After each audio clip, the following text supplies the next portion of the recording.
হ্যাঁ, আজকে আমি আপনাদের শেখাবো পেঁপের ঘন্ট, যার জন্য একটা পেঁপে আর 3টে আলু আমি নিলাম। কেউ তরকারি খেয়েছেন, কেউ ডালে দিয়ে খেয়েছেন, কেউ আবার এই করেছেন। পেঁপেটা এইভাবে করে দেখবেন আমার মতন, আমি যেরকম একটুখানি কাদ্দুকাস করে করছি, দেখবেন খুব ভালো লাগবে খেতে। এই জন্য পেঁপেটাকে আমি প্রথমে এইভাবে ছাড়িয়ে নিয়েছি, নেওয়ার পরে আমি একটুখানি এটাকে ঘষে নিচ্ছি। ঘষে আপনারা বানিয়ে খেয়ে দেখবেন, আপনার খুব ভালো লাগবে। প্রথমে এরকমভাবে ঘষে নিলাম। প্রচণ্ড বৃষ্টি পড়ছে, বৃষ্টির আওয়াজ। দেখুন পেঁপেটাকে এইভাবে আমি কুড়িয়ে নিয়েছি। পেঁপে কাদ্দুকাস করে নেবেন এইভাবে। এর সাথে আপনার এই 3টে আলু দেবেন। আলুটা স্কিপ করতে পারেন, কোনো দরকার নেই, দিতেই হবে। যারা ভালোবাসেন তারা দিতে পারেন। আমি দিয়েছি 3টে আলু দিয়েছি। তার মধ্যে এর মধ্যে 2টো তেজপাতা, 2টো শুকনো লঙ্কা ফোড়নের জন্য, গরম মশলা গুঁড়ো এটা ফোড়নের জন্য নিয়েছি, দারচিনি, এলাচ আর 2টো লবঙ্গ, জিরের গুঁড়ো, আদা একটুখানি আমি ঘষে নিয়েছি, দুশোরে কাঁচা লঙ্কা। ঝালটা আপনাদের নিজেদের উপরে যেরকম ঝাল খাবেন, দরকার নেই, মানে আমরা একটু খাই বলে দিয়েছি। আর দিয়ে এরকমভাবে করে নেবেন। আমি নিরামিষই বানাচ্ছি, অনেকে যদি মশলা দিয়ে করতে পারেন তাহলে পেঁয়াজ আদা রসুনও দিতে পারেন, কিন্তু আমি যেহেতু নিরামিষ করছি এই জন্য এই মশলাগুলো আমি দিয়েছি। আর এই আলুগুলো আমি এখন একটু টুকরো করে নেব, ছোটো ছোটো টুকরো করবো, যেরকম পোস্তর আলু আপনারা টুকরো করেন ওরকমভাবে আমি টুকরো করে নিচ্ছি আলুটাকে। এরকম ছোটো ছোটো টুকরো করে নেবেন আলু, ছোটো ছোটো টুকরো করবেন, যেরকম পোস্ততে আলু টুকরো করেন ওরকমভাবে আলুটা টুকরো করে নেবেন। এই যে এরকমভাবে টুকরো করবেন আলু, আমি করে দেখাচ্ছি আপনাদের। আপনি এরকমভাবে টুকরো করে নেবেন, ছোটো ছোটো টুকরো করে নেবেন। এই যে এরকমভাবে আমি টুকরো করে নিয়েছি আলুটা। এবার আমি রান্নায় যাব, আপনারা দেখবেন আমি কীভাবে রান্না করছি। প্রথমে একটা কড়াই নেবেন, কড়াইতে তেল দিয়েছি আমি, তেলটা মোটামুটি গরম হয়ে গেছে।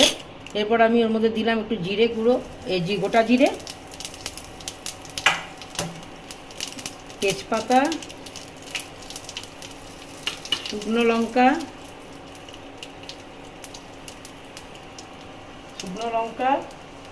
আর গোটা গরম মশলা, দারচিনি, লবঙ্গ আর আপনার গোটা এলাচ। এরপরে আমি তেলটা গরম হয়ে গেছে মোটামুটি, আপনারা দেখতেই পাচ্ছেন ধুয়ো বেরিয়ে গেছে। এবার আমি ওর মধ্যে আলুগুলোকে দিয়ে দিলাম, কাটা আলুগুলোকে দিয়ে দিলাম।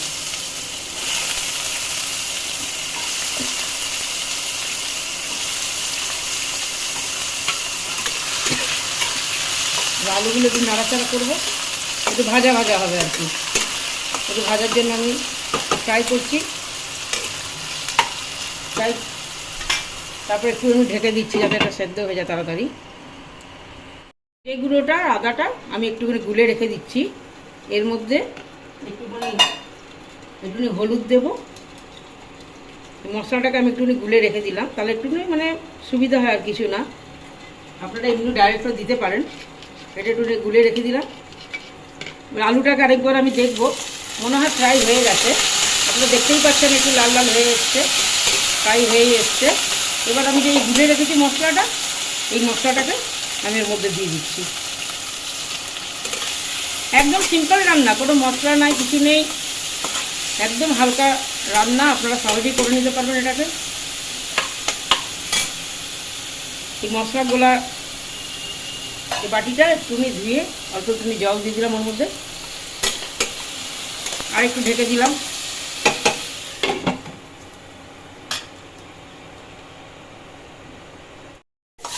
মশলাটা কষানো হয়ে গেছে।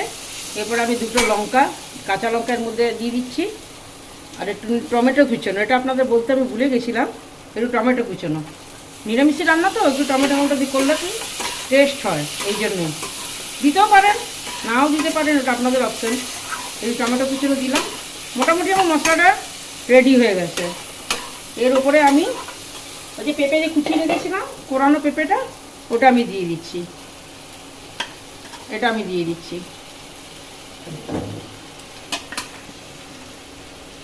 কোরানো পেঁপেটা দিয়ে দিলাম, দিয়ে একটু নাড়াচাড়া করবো।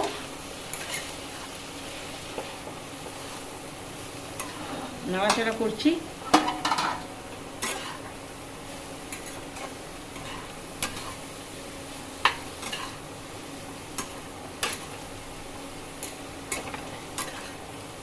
নাড়াচাড়া করলাম। এরপরে আপনার ওর মধ্যে এবার আমি দেবো একটু নুন,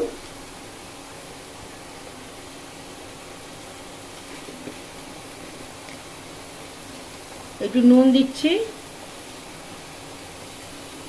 নুন আপনার স্বাদ অনুসারে নুনটা দেবেন, কেউ কম খেতে ভালোবাসেন, কেউ বেশি পছন্দ করেন, সেতে নুনটা দেবেন।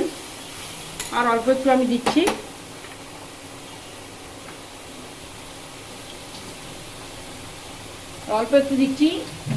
চিনি। চিনিটা অপশানে আছে, তবে অল্প দিলে কালারটা ভালো হয়, রান্নাটা ভালো হয়। চিনিটা অল্প দিতে পারেন। যারা একটু মিষ্টি পছন্দ করে তারা একটু মিষ্টি দেবেন, আমি যেমনি অল্প একটু দিলাম। আর যারা পছন্দ করে তারা একটু মিষ্টি ভালো লাগে এটা খেতে, যদি ভাবেন যে হ্যাঁ দিতে ভালো লাগবে তাহলে আপনারা মিষ্টিটা একটু দিতে পারেন বেশি। নিরামিষ রান্না দিলে পরে ক্ষতি নেই, ভালোই লাগবে খেতে।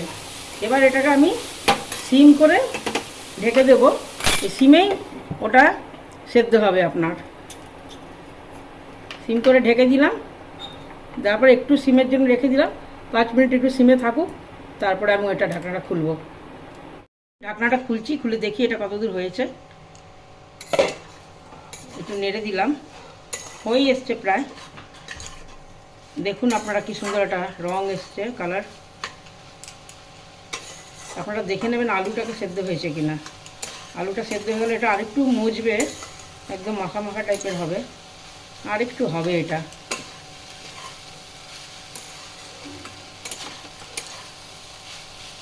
আমি কিন্তু ঘরোয়া রান্না করি, আপনারা ইচ্ছা করলে এর মধ্যে চিংড়ি মাছ ভেজে দিতে পারেন, একটু বেসনে বড়া করে দিতে পারেন, অনেকে দেয়, একটু ছোটো ছোটো করে বড়া করে এর মধ্যে দিতে পারেন। আমি কিন্তু একদম সিম্পলি করি।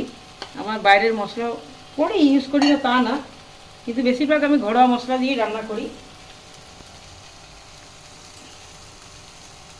অল্প একটু নিয়ে জলের ছিটা দিয়ে দিলাম, অল্প একটু সামান্য, এটা আরেকটু মজে যাওয়ার জন্য। আরেকবার আমি একটু ঢেকে দিলাম। একটু ফ্লেমটাকে একটুখানি বাড়িয়ে দেবেন। একদম সিম ছিল তো, এখন একটুখানি বাড়িয়ে দেবেন, অল্প বাড়িয়ে আরেকবার আমি ঢেকে দিলাম। ফ্লেমটাকে অল্প একটু করে দিলাম আমি, মনে হচ্ছে এবার হয়ে যাবে। ঢাকনাটাকে খুলে দেখলাম, বাহ বেশ মাখা মাখা হয়ে এসছে। আর একটু নাড়াচাড়া করে দিই আমি, একদম মাখা মাখা হয়ে গেছে জিনিসটা, আপনারা দেখতেই পাচ্ছেন। আমার এটা রেডি একদম।